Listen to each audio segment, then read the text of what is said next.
Hello everyone, welcome to StraightA. Dawson here, back with another video here today, and we are continuing the series reviewing all 32 teams on their previous stats, as well as what they're going to do going forward, and my predictions for the 2024-2025 season for this particular team. This time it is the Green Bay Packers, little cheesehead team. I'm excited to go over them. Might be more of a controversial video kind of on the side. I don't know what I'm saying. Every video I make about these teams are controversial because people hate that I diss on them. Some people hate that I'm high on a team. We'll go with whatever and go from there. Either way, I hope you guys enjoy. Please leave a like down on the video, and please subscribe to the channel if you have not already, and comment any suggestions for future videos below. Without further ado, let's get right into the video. I think you guys liked it when I didn't really mess around and just kind of went straight to the point and kind of got around, didn't really beat around the bush, went straight to the point, as I'm beating around the bush right now. Either way, though, the Green Bay Packers will start off with a depth chart. Jordan Love is the starting quarterback next year, as of right now. Josh Jacobs is starting running back next year with A.J. Dillon right behind him. Pretty good power set right there. Christian Watson, Romeo Doubs, Jaden Reed, all kind of leading the three-man charge in the receiving core. Dontavian Wicks, and Bo Melton, also pretty good receivers in behind there. So pretty good depth from the Packers overall. That they had that last year. They're having it this year. Pretty dang good. Then the tight end is Luke Musgrave and Tucker Kraft. Tucker Kraft's kind of more of a supporting cast. Luke Musgrave is the main tight end weapon there. I'm really excited to see Luke Musgrave, what he can do. I think he'll have a slightly better season this year. Already kind of a little spoiler ahead for that. But yeah, no, I'm very excited for that. Green Bay Packers O-line, they have been pretty solid throughout their whole time. I'll be honest, really not even because of big names. Sure, they have Jenkins, and honestly, that's it. Elton Jenkins is like one of their most notable names. Everybody else is decently good, but it's mostly been based on their scheme and how they've been able to play, as well as Jordan Love being smart, as well as Aaron Rodgers being smart when he played. So it's really hard to critique the Green Bay Packers in their O-line. Their defense is a little bit of a tale of two stories. Their defensive line can be very good. Their secondary is good on paper, but has not done well in the previous couple of seasons. So I don't know. Xavier McKinney and Jair Alexander, I feel like are people that could do well in this team. Jair should be doing well, but I guess they just can't carry it. I don't know. The secondary just has not performed well in the previous seasons. Well, the defensive line has been definitely really good, stopping not only the run game but getting to the quarterback. And not in terms of big numbers, but they've been modestly putting pressure on the quarterback and being able to do it smart and just kind of play the game. They're putting pressure on the quarterback. They're getting through that O-lines, and they're just basically stopping they're putting all the pressure on the team to make a rash decision, which you would think would lead to more turnovers, but this really hasn't. Either way, tell two sides there for the defense. I think the defensive line is going to be very good. The secondary, I'm optimistic because I think on paper they're good, but they just have not got it going on this last season.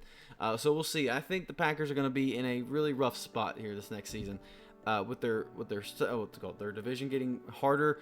They're playing some certain teams that are on the rise right now. And Jordan Love, while he did have a very promising season last year, we look at his stats right here: 4,100 yards, 32 touchdowns, 11 interceptions. Very good season from Jordan Love. But he's still making some mistakes that he doesn't need to make. They don't have a good receiving weapon. Christian Watson is hopefully going to be that. But are we really going to see that from him? Who knows? I'm optimistic that Christian Watson will do well. I think they're going to be a very rush-heavy team. They have not been a very rush-heavy team in a few years. Aaron Jones and A.J. Dillon have been a good supporting back, but they haven't gotten crazy numbers. But I'm excited to see Josh Jacobs in this team, and I think Jordan Love will also kind of utilize himself on the ground a little bit more. I think the weapons are still there, that he's still going to distribute the ball pretty well, but we'll kind of have to see where all that kind of lands. Looking at Josh Jacobs and his little stats here, he's been all over the place. Been 872 yards, 805 yards coming off a worse season, statistically at least. And then obviously going up to 1,600 yards and 12 touchdowns. So very good. I think he'll definitely take a step up. This O-line for the Packers is super fucking good. And this team overall is just putting a lot of pressure, I think, on the run game and doing better and better in that retrospect. I don't know. I think they'll have better balance when it comes to things. So either way, we can kind of look, and this is where I'm going to jump around a little bit. So heads up. It's just kind of looking at the other teams here. Of course, they have not seen they've seen a lot of consistent success, is what I should be saying. They've had Devontae Adams in the past, which has been their main receiver, but they don't have that anymore. They don't have Aaron Rodgers, so you can't really look at this team anymore the same way, at least without being critiqued in some other ways. Either way, looking at this team, there's some critiques that I have for both the defensive side of the ball, and I think the offense is going to be very hit or miss, and will be definitely rush heavy compared to last season. Does that mean I don't think they're going to do well? Well, come find out now. Green Bay Packers, with all that said, are going to be very up and down in terms of their team. Starting off, I think Jordan Love will not regress. I think he'll take a small step down, mostly because of the focus that I think this team's going to have on the rushing game. He'll have a few less touchdowns, about the same interceptions, a little bit more in the rushing touchdown category, and maybe a little bit step up in the rushing yardage. I think his passing yards will not be a big step down. I think it will go from 4,100 to basically 38 to 3,900. That's not a big critique. I think Jordan Love is just going to have a different focus in this game. And I think the notability of these receivers not being any of them like a number one receiver type guy is going to be definitely something that sticks out. I do think there will be one person that steps up that we expected to step up last year that I think will this year. And we'll get to that in a second. But Josh Jacobs will be a key factor in this game, in this team. I think he'll reach up to close to 1,200 yards. I don't think he'll quite get 1,200, but he'll be close. And I think he'll get 11 rushing touchdowns. I think they're going to batter it down. And the only reason I'm not giving him more in rushing touchdown category is because A.J. Dillon will probably steal a couple of those away from him. So Josh Jacobs, I expect to be a very, very important piece of this offense. And I think we'll have a more, not rejuvenated year, but a good year. I think he's going to show, hey, I'm capable of being the running back for this team that this team needs. Mostly because the O-line is going to be super fucking good. But I think Josh Jacobs also peaks and valleys. So last year was a pretty big valley. This year will be a pretty good peak. And I think he'll just continue like that until the end of his career. Or at least until he just regresses so much.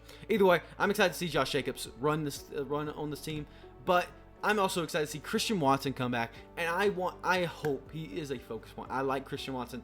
People are kind of sleeping on him now because they're like, oh, well, is he really going to be good? He didn't do really much last year in terms of yardage. But people sleep on the fact he got 6 receiving touchdowns. He may not got a whole lot of yards, I think 600 yards or something like that. But Christian Watson is capable of getting 1,000 yards. With Jordan Love and him, I think they're both very capable of reaching that realm. And I think Jordan Love will need that to even keep up his yardage next year. I think Christian Watson breaks 1,000 yards, but I think it's barely. I think he gets like 1,015, 1,005, something along the lines of he barely gets to the 1,000-yard mark. And I think he takes a step up in receiving touchdowns, 8 receiving touchdowns. Romeo Doubs takes a small step back, but I think in yardage he'll stay about the same. He's usually a pretty reliable guy, 6 receiving touchdowns.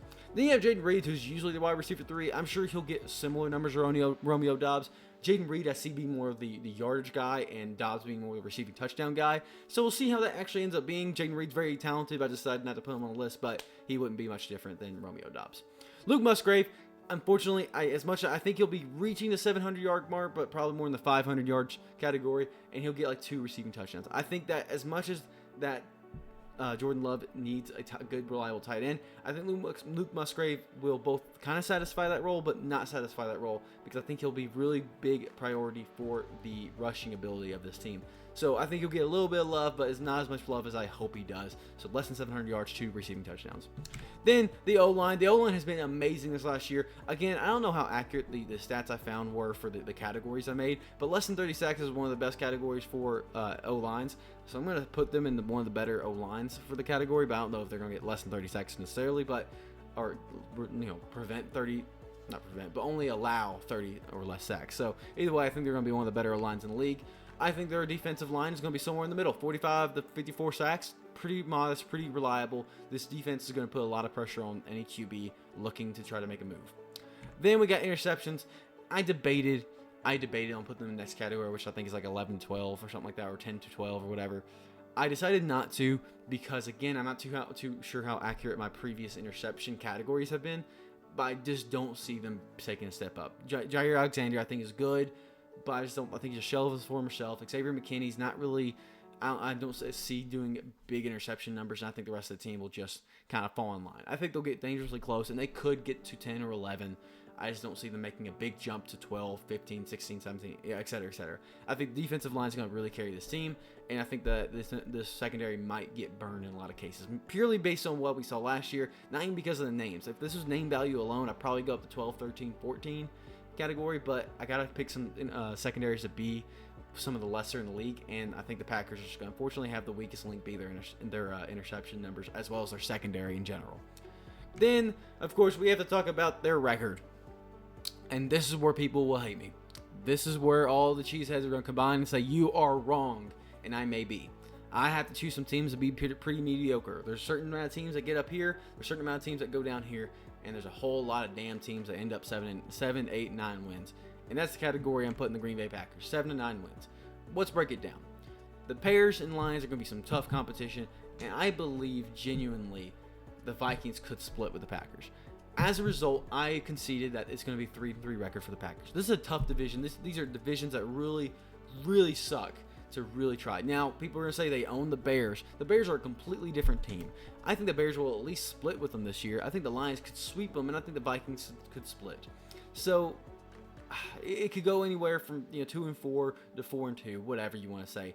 I'm landing at 3-3. Then you look at the Cardinals, the Texans, and the Colts. I think you win one of those games, to be honest with you. I think the Colts and Texans are very capable teams that could easily beat your ass. So I'm going to go easily 4-5 right now. Then you got the Saints, the 49ers, and Dolphins. Again, I think you win one of these games, maybe two. I think I could concede 2 here, so I'll go 2 and go 6-6 is the current record, but it's dangerously fucking close. Jags, think you lose 6-7. Rams, think you lose 6-8. Eagles, think you lose 6-9. And then I think you beat the Seahawks and the Titans 8-9. That's kind of where I'm landing. Is I've always I landed at 9-8 one time. I landed at 7-10 one time. And I landed at 8-9 like most of the time. I think I feel in my gut that the Packers will be one step away and still be too short. I think Jordan Love is going to get all the hype in the world, and I think he's going to do well. But again, the team itself is just missing something. I don't know if it's coaching. I don't know if it's Jordan Love's experience. I don't know if it's the receiving core. It's going to be something.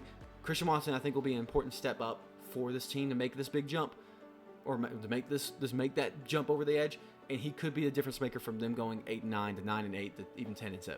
But this team I just don't see doing extremely well or extremely poor. I think they're going to land somewhere in the middle, probably in the upper above average category. Hope you guys enjoyed the video. Please don't dislike the video because you dislike my take. But either way, hope you guys enjoyed. Leave a like down below and subscribe to the channel if you have not already. I'll see you guys in the next one. StraightA Dawson out of here.